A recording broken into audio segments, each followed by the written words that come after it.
Okay, so welcome to our session on literature meets Torah, or literature at lunch. And I do want to announce that as soon as we do get a minion of people in here, there will be lunch. You guys have a lot to look forward to because we're still in the midst of a horrible plague that continues to afflict probably 25% of the world. You include China, because China is basically in a free fall. I would say a quarter of China is infected with COVID. It's a free for all. They were in lockdown for over a year, and now the people are out, and there are no requirements for testing, and so the COVID is spreading like wildfire. The variant of COVID is spreading. On the encouraging side, as I sent out in a blog that I put out, that plagues have not heard. Somebody is joining us. Okay, let me see who that is. Okay, Mike. Okay, so you're just in time, Mike, just starting the session. And I was talking about the fact that COVID is a worldwide event, a worldwide plague, affecting a quarter of us right now. And it's only going to get worse for a while. However, looking at history, Shakespeare, who's one of the most creative writers in the English language, nothing deterred him from producing some of his greatest tragedies during the bubonic plague. Struck London in 1592, again in 1603, and yet again in 1606. And during this time, Shakespeare wrote King Lear, Macbeth, and Antony and Cleopatra. So we have that to go by. And I put people on mute. Mike, I know you're on mute during the presentation. What I wanted to say basically is that this course continues a scheme, a thread of short works of fiction, poetry, music, and short prose, what I call microfiction, which is very short fiction, exemplified by Bread, which we read by Margaret Atwood, which is a brilliant piece, which I'll refer to today. So today we have the privilege of looking at one of the most powerful poems written in the English language by a very famous poet, Dylan Thomas. It was a very short life, unfortunately. He was an Irishman, and brilliant. I mean, very brilliant. He started writing his poetry at age 15. By age 18, he was acknowledged as being one of the top poets in the English language. And so we look at this poem, which I chose because it's the time of the year when the days are very short, nights are very long, darkness is very long.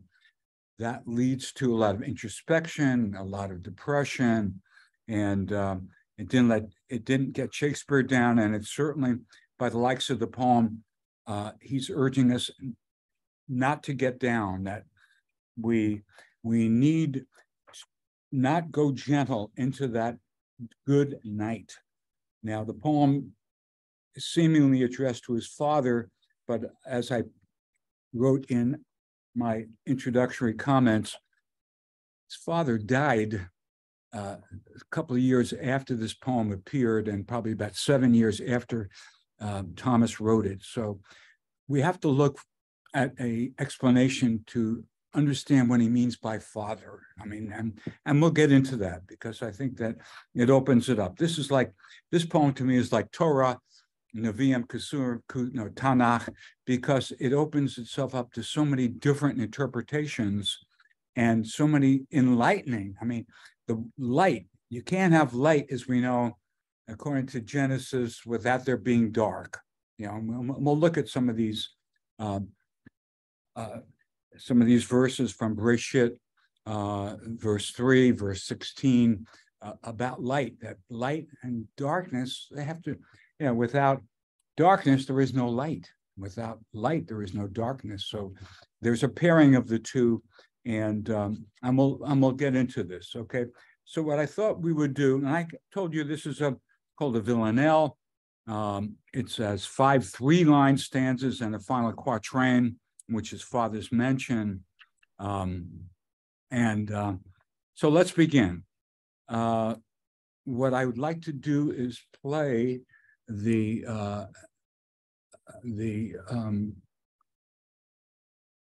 okay, let me just play it for you guys.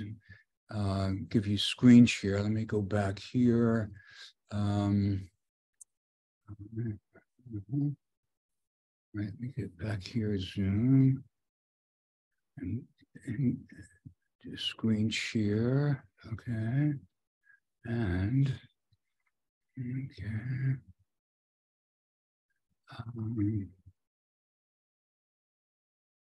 All right, so I'm going to play Dylan, and I asked everybody if you could listen to the poetry, because it's music. Poetry is music, music is poetry, prayer is poetry and music. And we want to listen very carefully to the emphasis on the sound. That sound is what creates the feeling more than anything else. If you could just push the words aside and listen to the poet, that would be the best. Now, Mike, are you able to hear me, Mike? Can I hear you? Yes.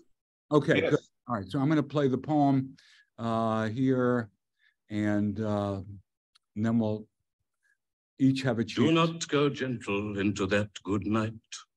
Old age should burn and rave at close of day. Rage, rage against the dying of the light.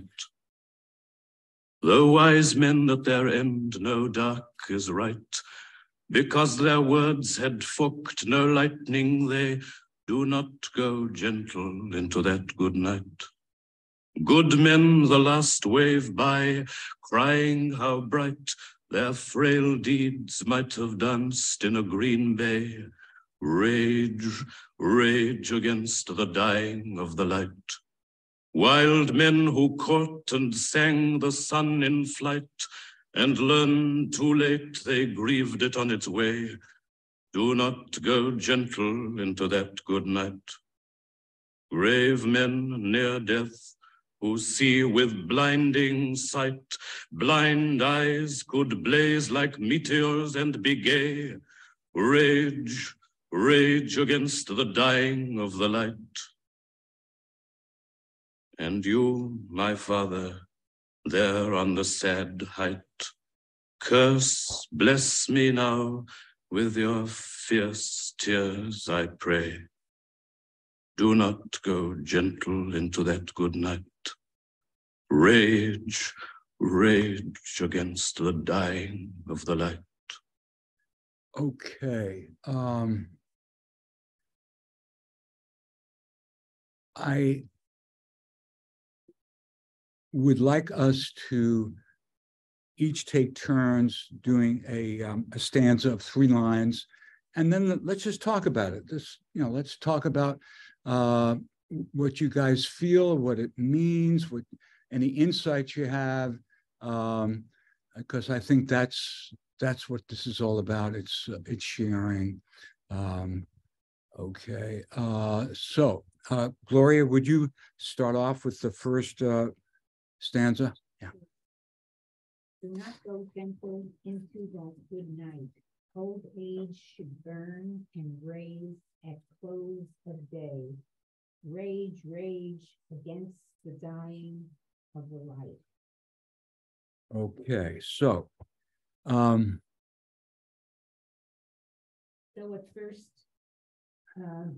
glance and at first time reading this, the most obvious thing that came to mind was, even though it certainly could have other meanings, it's talking about that everybody, everybody is, my interpretation is born to die, and you have no choice in the matter. Whether you're a part of good men or wild men or brave men or whomever you are, this is the way of the world. This is the way of life. This is God's world. And what he seems to say, obviously, even though there are other meanings, you should rage. You should be so angry, so upset that you're dying, and you want to continue living. And so don't go against the dying of the life. And the light is your life. And old age should burn and rave at close of day. When you're old, and the next step is to pass on. It should burn and rave at the close of day. Rage against the dying of the life. Continue to live. Don't just take it to be that this is how it has to be at the moment. Maybe you have more years left if you fight for it and do whatever is necessary to keep going. I think you make a very good point that when you say that if you have more years to go, let's keep that in mind, because he may not be referring to the dying, actual, literal dying of his father. It may be somebody perhaps that's middle-aged, but has lost the spark of life.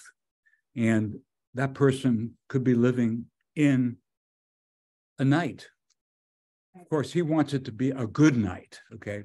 But that person, it could be people that are just not creative, people that have lost the spark of life, people that just are not living up to where they should be. Let's keep that in mind, because and during these days of COVID, that is very simple to just pull up the covers and say that's it.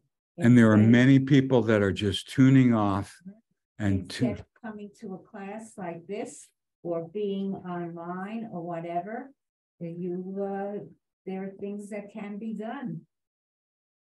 Very, very good. Okay.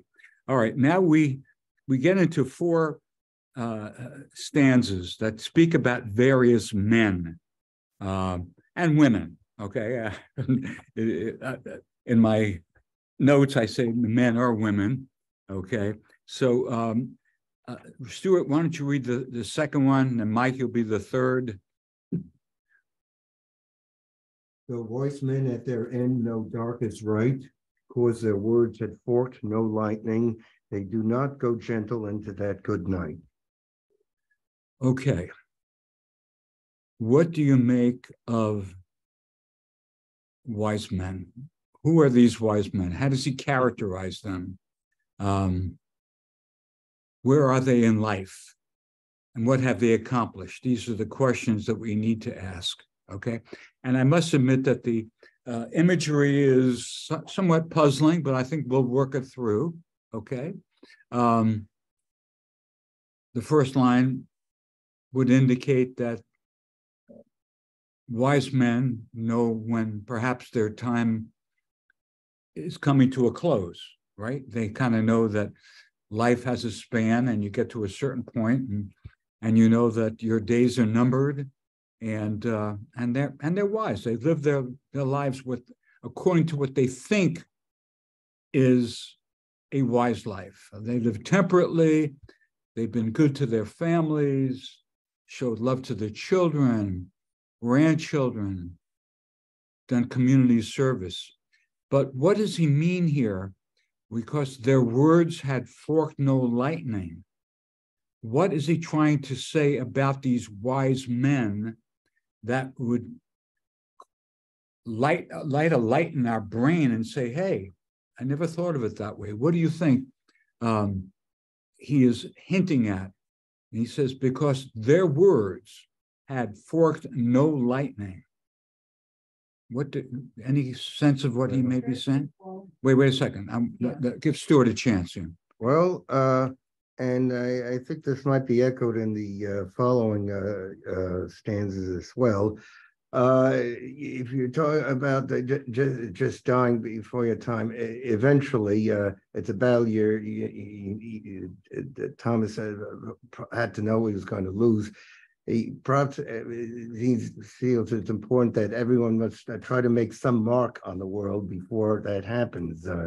Only after you've made an indelible mark to as much of the outer world as possible, do you want to go into the night. What is he implying about these people who believe that they are wise? What kind of a perhaps a critique is he implying here? Why do they need to rage if they're wise people?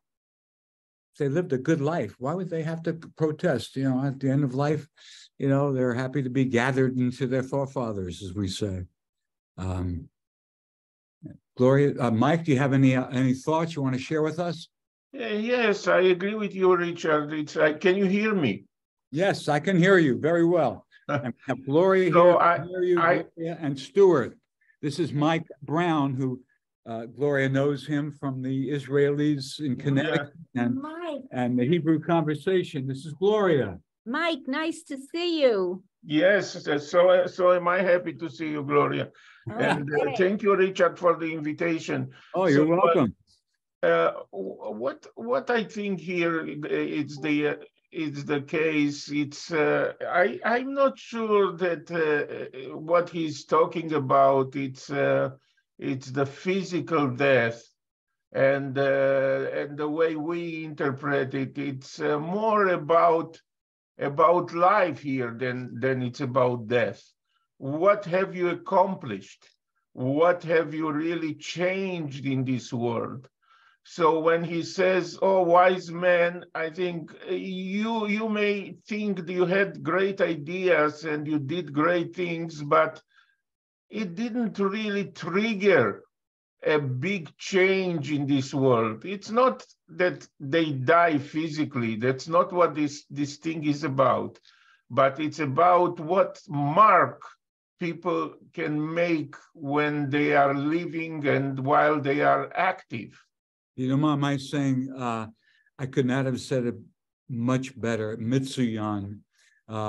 Everybody has the potential to do something that God gave you a talent in, and to use it and to make a change. That's the beautiful part. That's been the theme of our 5-year journey through literature and Torah and poetry, is what change have you brought about in your generation to make a stamp, like Stuart said, make a stamp on the world. What have you done? You think you're smart? It's kind of like it's a put down. He said, "Tachacham balayla." We have that expression, "Tachacham balayla," right? That you're smart. Now, someone else is trying to join us here. I don't know. I need to see. Richard, one more word when he's talking about the people that go into the dark. It's people that get comfortable with the life, that basically live their lives on automatic drive and are conformists. Okay, this is what he's referring to. They just go with the stream and basically there is a song, by the way, very nice, which it's called Comfortably Numb. Okay, a very nice song by a rock group called Pink Floyd, and their song is called Comfortably Numb. Okay, so I think that's what he's referring to towards the end of their life. They are comfortably numb at certain age, and he equals that or equates that to death. I agree. I couldn't agree anymore. You just ticked off a famous quote by T.S. Eliot, where he talks about the love song of Alfred Prufrock. Yeah, Prufrock. I mean, he uses an expression like a patient etherized upon the table. Upon a table. Yeah, this is In the room, the women come and go talking of Michelangelo. Michelangelo, yes, exactly.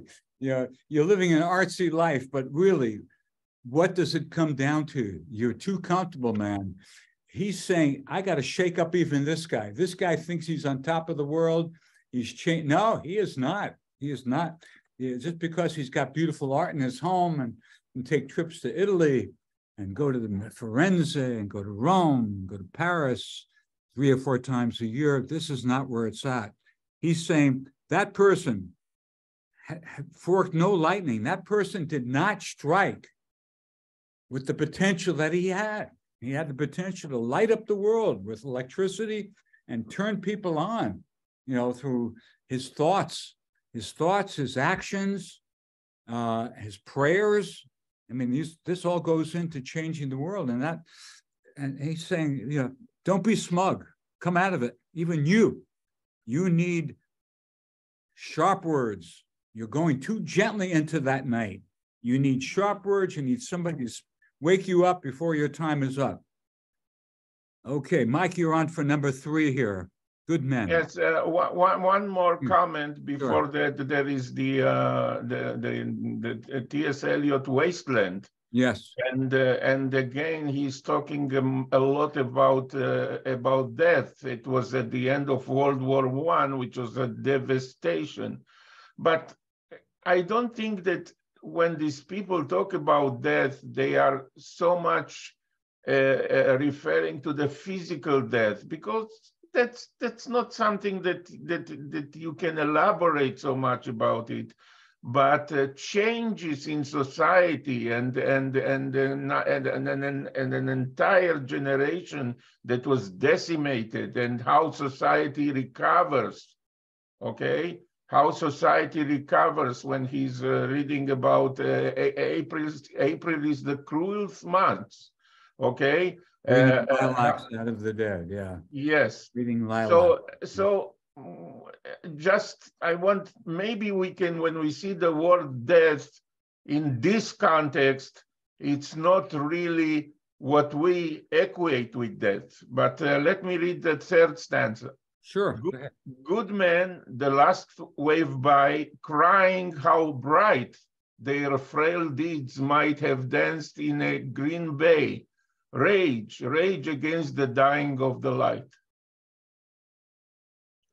Okay, so and I'm reading it. Wise men, we had wise men, and now we have good men, people that, yes, that are doing good deeds. I mean, they're, where does that take us? What does doing good have to do with dying? If you're doing good and you go out of your chesed, we say, how is that not crying out against the night if you're doing good? That's Michael, but he uses the word frail deeds. Mm-hmm. Frail deeds. I think that what he's implying, which is all through this poem, is that you think that you're good men, you think that you're doing good, and maybe you're doing a good to gain attention for yourself and not for the other person. Many people that do a lot of good in the community, but they Richard, have the last wave. They want to be the ones to be remembered. Okay. They need. Richard, how do you interpret have danced into a green in a green bay? I'm not sure how to refer to this. Well, have danced in a green bay. Bay, I know that's a little difficult. I have to tie it in to the fact that they think that their deeds are amounting to something because they, for whatever reason, they want to call attention to themselves. They have a lot of money. They want to give the money away because it looks good for them and their family. But these deeds are frail. Now, they may have danced. They may have stood out. They may have been able to walk on water. I mean, I think that may be implied here, to use a Christian term. They may have been able to skate on ice, skate across the pond. But that didn't happen. Even these people need waking up. You didn't do enough. You didn't do it maybe from your heart. Okay.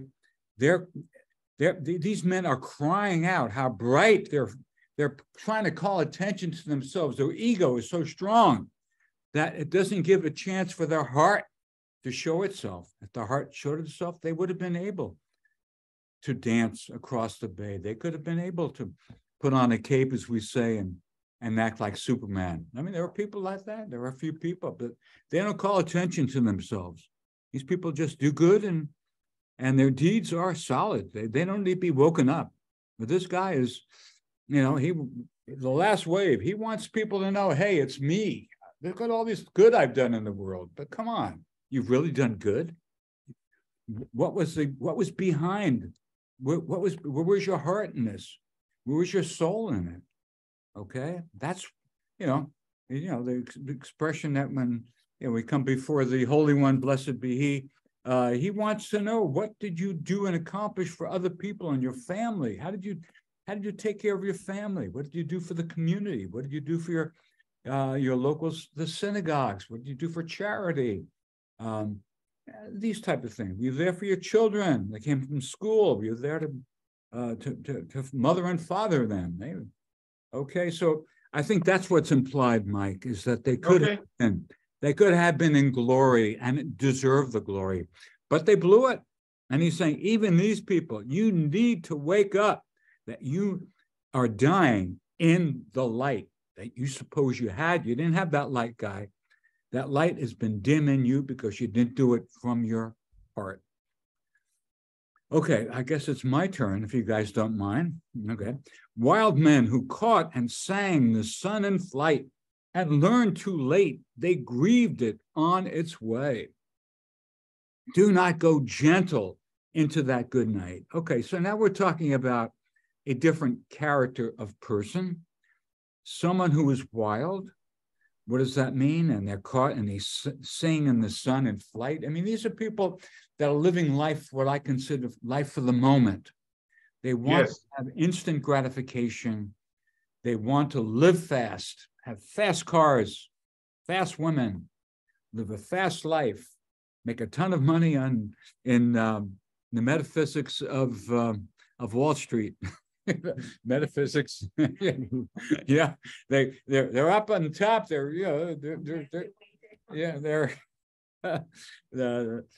really it can be taken away, as you could see in a moment, is what's happening right now, the implosion that's going around the world. But that's what he's talking about. He's talking about, people are Casanovas, people that are flashy. I won't mention names in politics, but you guys are going to conjure up who may be talking about, okay? He said, these people, and learn too late. They may learn, but it may be learned that they're gone. Their life has been over. They grieved it on its way.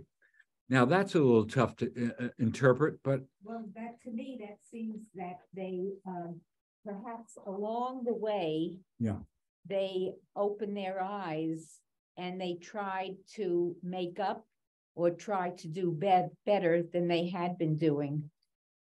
And it's too late. I mean, they're too, what Gloria is saying is that they're too ingrained in their habits and in their flashy, get rich, show it off, type lives, and travel the world, jet setters.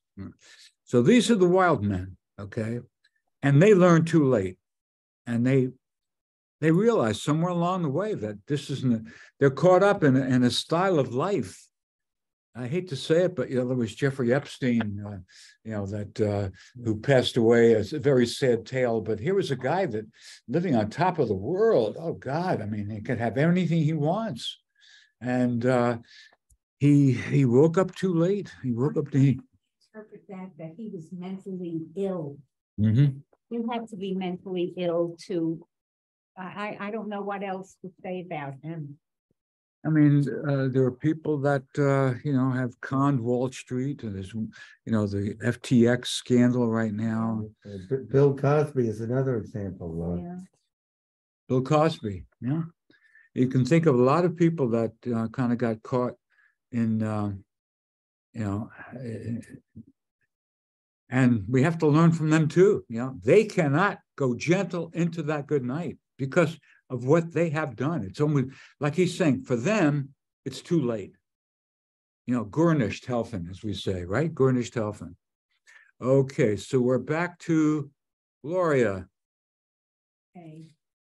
Can you raise the screen, please? Raise it, meaning Roll it up. Oh, yes, sure. We're up to the next one. All right, let me get in there. Mike, you're absolutely right. All right. Thank you. Okay, sure.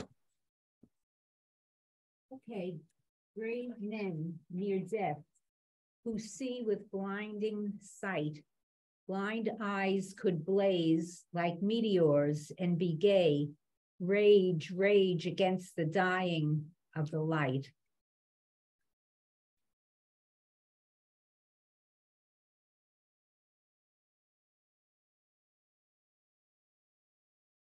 Powerful stuff, Gloria. I must say, it's very powerful. Well, here you have people who are on their way of checking out, so to speak. They're dying. And they see the future with this light, with this blinding light, which to me means that death is imminent. Blind eyes could blaze like meteors and be gay. Even people who don't see, whether they don't see physically or they don't see emotionally, could be either one, and their eyes could be all could be seeing and be happy. Rage against the dying of the light. I don't know in this case what the rage against the dying of the light. The light is the light in the beginning is so bright, it's blinding, because people see it with sight that is so blinding they know the end is upon them. That's one way of looking at it, sure. And I think that, of course, all I can talk is about what other people's experiences when they are close to death is that they suddenly, their life lights up to them. What did they accomplish? What have I done? How have I used my sight when I had it in order to blaze like a meteor and be gay? I could have been. He said, could blaze like meteors, okay? They could blaze. At one point, they had the opportunity to blaze, and now they see with acuity that their life perhaps did not amount to the blaze and the meteor that we each have inside of us. We all have inside of us, like you say, Gloria, the ability to emote, to open up to other people and share your experiences and your love. I think he's talking about love here is, open up your emotions, connect to other people. And these people, they're near death, yes, and they see with blinding, with extreme perspicuity, acuity, their life that could have been lived in a blazing light. In the Jewish religion, before you die, you say the vidui, you say it's a confession. Vidui, sure. Vidui, yeah. And I think could be such a great relief for people who have looked upon themselves in one way by hiding everything, by keeping everything within, and even after doing all these wonderful things in life, they did it not necessarily to do it for others, they did it for themselves. And it came across as being he did this and he did that. But I think after saying this confessional, I think, and I would hope, hope that people understand what their life has been before, and only after giving out their feelings and their thoughts, they, this is just an aside, they may be ready to go to see that blinding light. I think what's implied here is the fact that at any age, you could be, like Mike was saying, the numbness, the patient etherized on the table. And we have so many young people that are just tuning. There's an expression when I was growing up in California, tune in, tune off, tune out. You know, people that are just tuning out, and they're turning off the blazing light. You know, they're in La La Land with their drugs, and we know how much fentanyl has taken over society and how much drug abuse there is. These are people that you know, they're expiring. They're living a life of graveness, grave dullness, numbness. How do you see this word grave here? How would you interpret it? Well, I mean, it's ambiguous, like all great poetry. You know, it's ambiguous. Grave means serious, man. He's talking about serious. Okay. It's close to death, but it could be serious that you are death. You're living a life of unaccomplishment. You are doing nothing. You live day to day. You're living off of charity, if you will, off of other people that are schnorrers. I don't have to get into that. But that's what I mean, grave. I mean, there's a lot of ambiguity here as to what he means by grave. But grave means something. Your life is serious, man. You're not taking it seriously, and your dullness, your numbness is weighing heavy on your existence. It's as if you're dead. That's what he's saying. You're living a life of the living dead. You know, I can analogize it to Cain after killing his brother. He had the mark. Yes. He had the mark. He lived with it. He had to live with this mark, you know, and everybody had to see. You know, sure, he went on to build and all this, but you know what happened to Babel and all that they came crumbling down. But I think that's what he's saying, is that, you know, it doesn't mean that you're physically ready to die.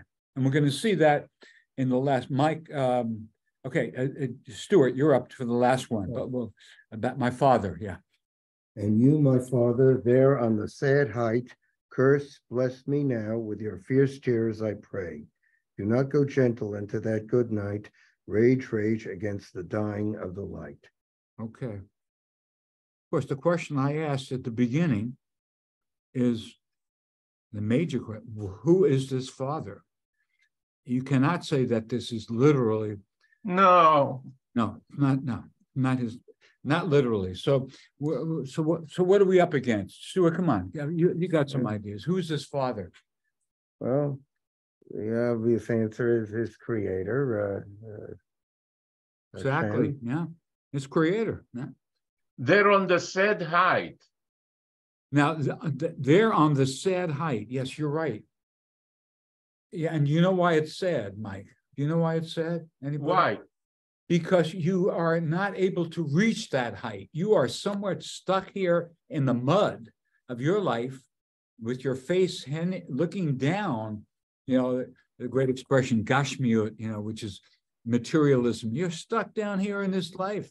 You don't know that there's a life above your everyday common existence that you need to connect to.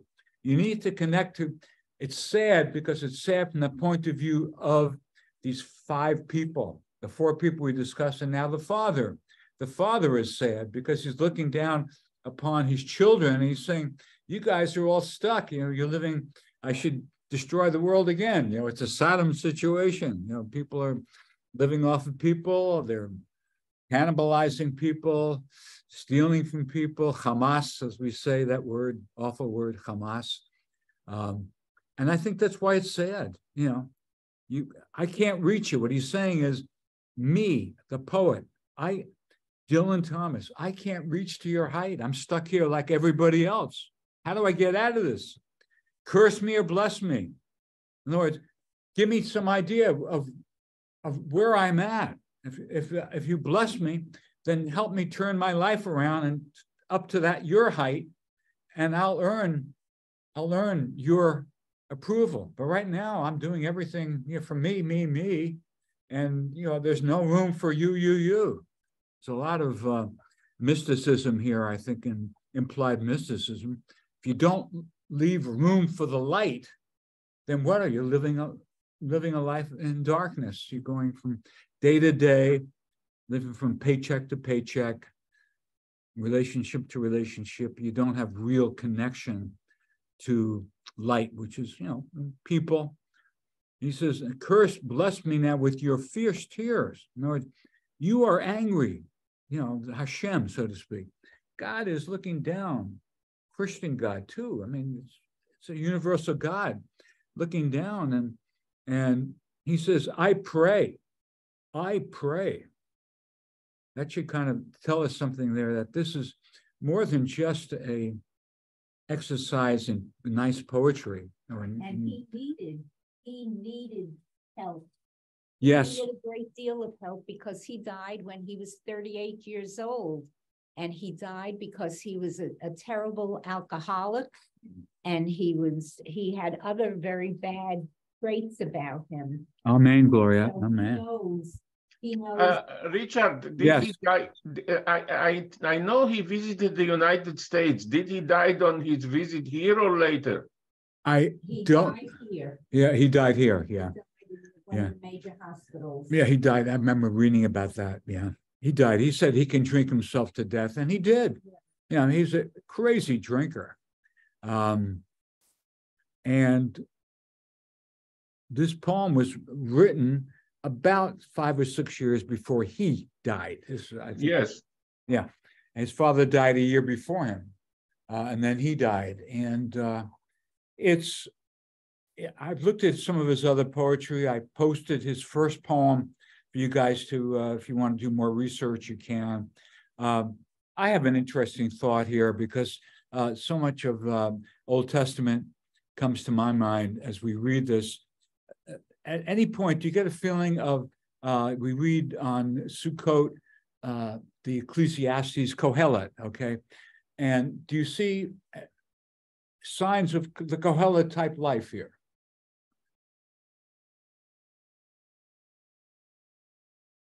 First of all, who is Kohelet? Okay. Who is another name for Solomon, isn't it? Another name for Solomon. Right. Ecclesiastes was reputed to be authored by. Exactly. So it's another name for Solomon. So Solomon is writing Kohelet, and probably the most repeated word in Kohelet, and Mike relates this because you discussed this the other day on your poem about Joseph's dream. Yes. Yeah, the word Hevel. Hevel Havalim. Hevel Havalim. Life is a series of vanity moments, going from vanity to vanity. And I think particularly where he talks about the wild men, he's wild men. As Solomon purportedly had, who knows, 200, 300, they say 1,000 wives, but he lived a very luxurious life, extremely luxurious. He was given the blessing of creating the temple, which he was magnificent temple. It was it was the wonder of the world, and sadly we lost it. We lost our temples, 2 of them. So I think that, to me, I read that, I could think about, and almost like Lamentations, which we read on Tisha B'Av, that we Eicha, Megillat Eicha. Eicha, yes. Which is attributed to the prophet Jeremiah. Yes. Yeah. And Jeremiah, he has his Jeremiads. He says, God's coming. He's trying to warn them. He's going to come. He's going to destroy you. You think you guys are living there a life on high. You're in sad heights, like here.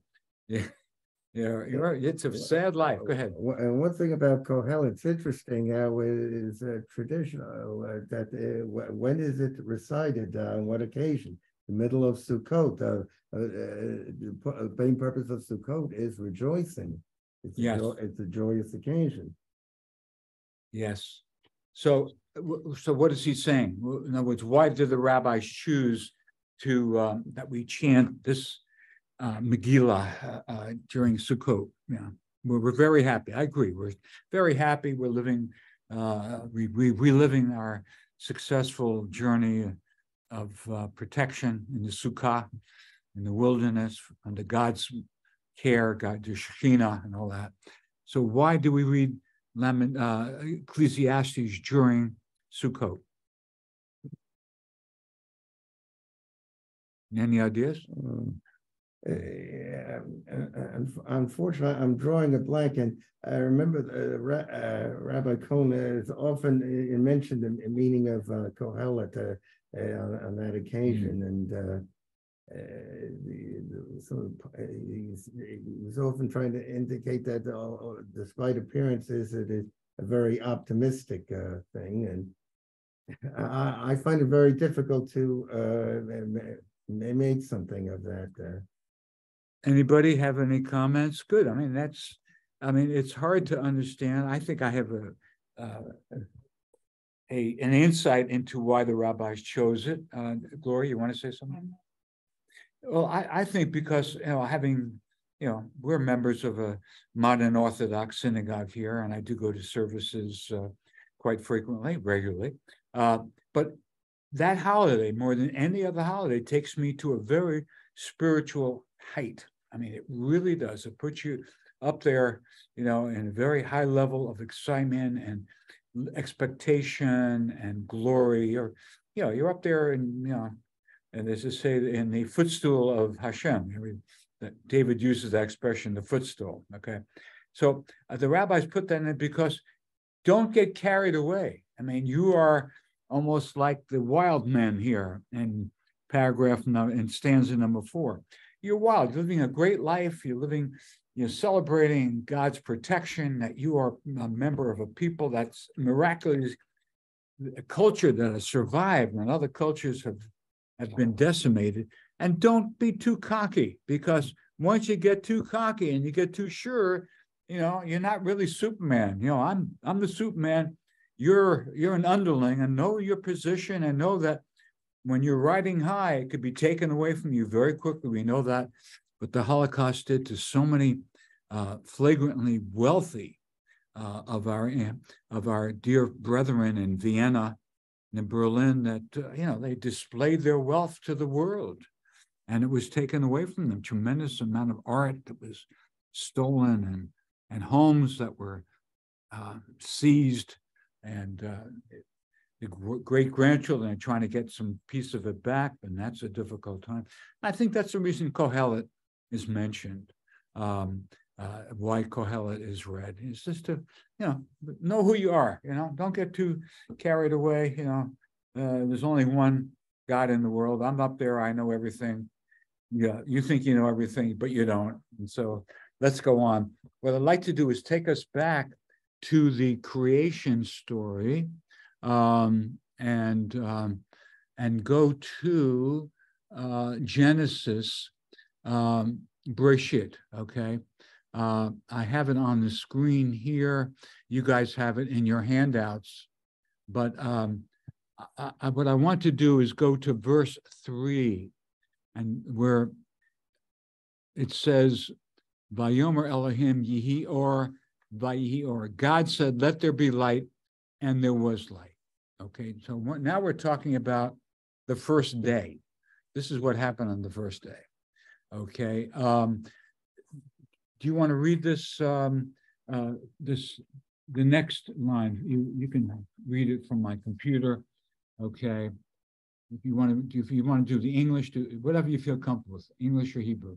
All right. God saw that the light was good, and God separated the light from the darkness. Unfortunately, my eyesight is... Okay, all right. So, yeah, that's good. No, you did it right. Okay, so this is God creating light. I mean, before light, what was there? Darkness. It was all dark, okay? So he's from the darkness, he's separating light. And in his mysterious manner of creation, we don't know how the universe was created, but they had to start from something, and it started from great darkness, and then all of a sudden there were novae bursting in galaxies, and this latest telescope, the Hubble telescope, and this latest one that went up, showing us depths going back to almost creation time. So he's talking about, this is the primordial light that he's talking about here. Gloria, do you want to read the next? Here, you're going to read it off my computer.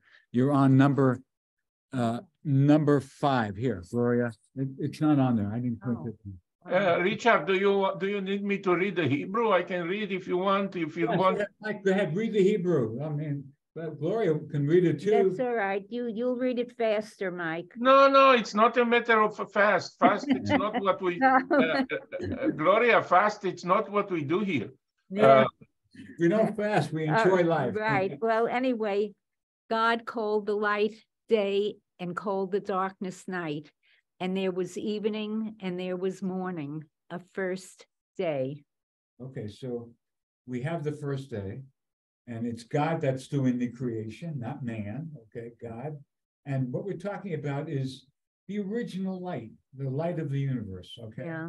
Now, the reason that I brought this in is because just a few sentences later in the same book of Genesis, Genesis 1, we go to number 16. Mike, I know you're ready to read about more light, so you can read the Hebrew and English, and then we can talk about the second creation of light, okay? ויעש אלוהים את שני המאורות הגדולים, את המאור הגדול לממשלת היום, ואת המאור הקטן לממשלת הלילה ואת הכוכבים. Okay. God made the two great lights, the greater light to dominate the day and the lesser light to dominate the night, and the stars. Okay. Let's continue. Let's find out what kind of light are we talking about here. Okay, I'll do the next one, my turn. Vayiten otam Elohem biraki hashemayim la'ir al aretz. And God set them in the expanse of the sky to shine upon the earth. Okay. All right, so God is creating light. He's creating light of our private world. And we know there are lots of worlds out there, and we know that the rabbis have a lot of fun talking about how many worlds God created before he set on our world, and how many worlds he wanted to create when he was ready to destroy us during the time of Abraham and Sodom and Gomorrah, and Abraham pleading, please don't destroy this part of the world. So he is setting up light for man. It sounds like here, the original light was God's light, okay? If you want to look at it from a more metaphysical point of view, perhaps that's the Shekhinah, that God's light is so bright that we need to be shielded from it. And the way that we shield the God's light, which is the original light, is by creating darkness, okay? So that it's not shining on the universe all the time, because what would happen if we know that from various myth stories, and that people that get too close to the sun burn up. Icarus is an example from the Greek myth. He got too close to the sun and he basically turned into wax. Again, this refers, we can go back to Kohelet. If you become too much of a high flyer, you eventually are going to wind up, on the ground. You're going to lose your wings and you're going to fly down. So God, in a sense, they're creating two levels of light, and now we're talking about the second level. The first level are, and there are people. I know the Talmud talks about people that get too close to God's light. I mean, and they study day and night, and they don't leave room for for earthly existence. They're living up there in the clouds with God, and they lose their life early. I mean, there are examples of people that have lost their lives because that's all they do is try to get close to the Shekhinah, if you will. So we need shields, and so our galaxy, our Milky Way, our galaxy is a shield against the original light, if you want to look at it that way. And then finally, we have the last sentence here. Whose turn is it now? Yours, maybe? Is it your turn? No. Mike, Mike, okay, is it my turn? Yeah. My turn, okay. So 18. V'limshol bal yom b'layla v'havdil ben ha'or ben ha'choshek v'yelahim kito. So to dominate the day and the night, to separate light from darkness. And God saw that it was good. So in a sense, the second light is the light of humanity. This is what, in my humble estimation, Thomas is talking about, that we're not living up in the sad heights. It would be sad if you're up there all the time. You know what's going to happen. Your fate is not going to be, you won't be living that long if you try to live on God's level. And that's implied by, the wild man. He's living his life carefree and gay, and he's thinks he's up there all the time. He's on a physical high, but not on a spiritual or emotional high, like you guys are talking about. He's living very cloistered, sheltered, life, the lilac life. Lilacs die very, very quickly, very sadly.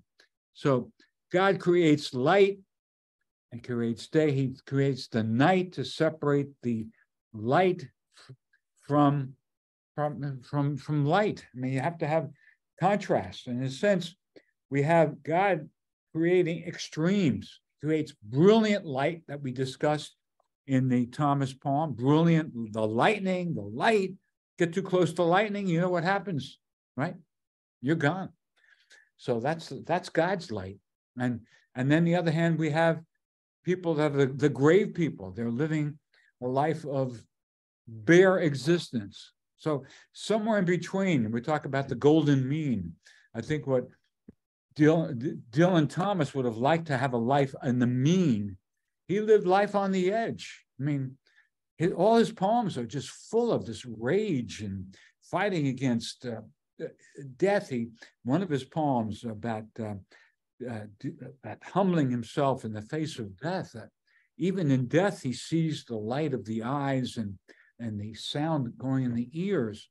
He's a man that's really struggling to his poetry, really struggling and trying to get the message across to us. Brilliant young man, and just couldn't control himself. And I can't help but wonder what brought that on. Well, one of the questions that I did not touch upon, and that's good. I mean, we can talk about his life, and that could be another session, okay?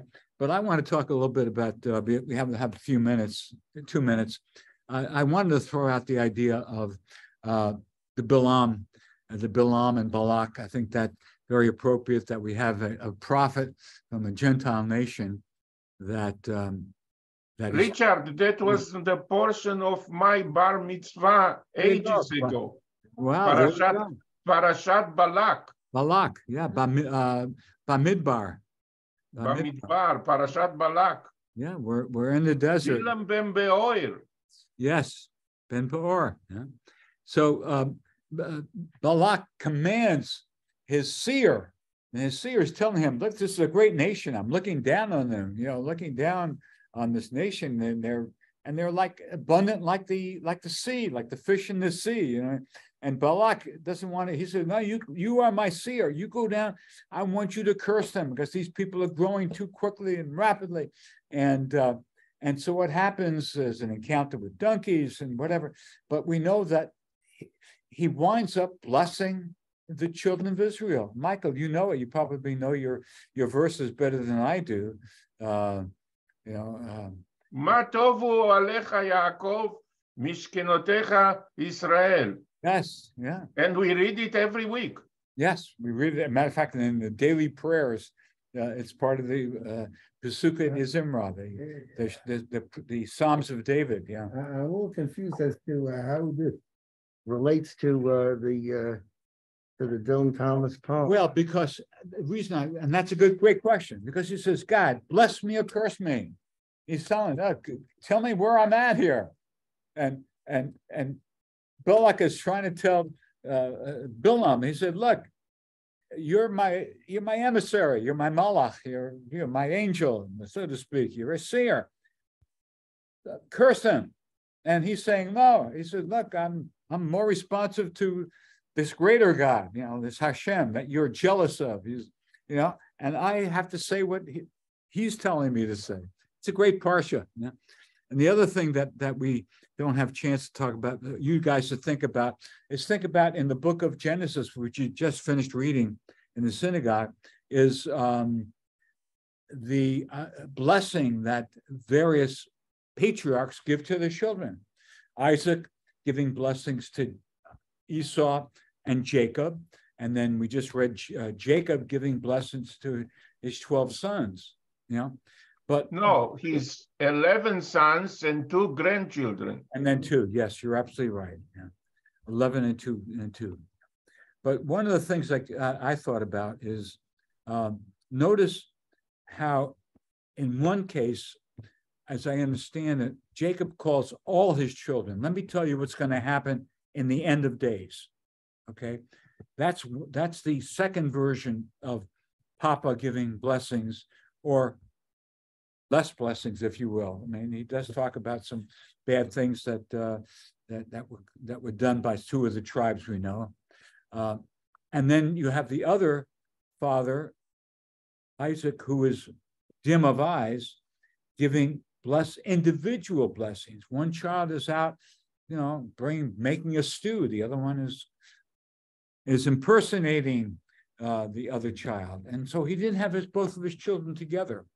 And I think that's something you need to think about. If you're going to treat children properly, you should have your children there when you're at the end of days. You really should. It's not fair to have one out there and this one here favor one over the other. The whole book of Genesis is parents making mistakes on how to raise children. How do we? The mother favored one, and they didn't work together. One was working against the other. And it's interesting, I want to mention this then, is that Dylan Thomas had a sister, an older sister. He doesn't mention her here. He's going to Papa, whatever Papa is. To me, I think it's, like you say, the creator of the universe. Father, help me. Tell me where I'm at, because I know I'm not where I'm supposed to be. That's what he's saying. Go ahead, Stuart.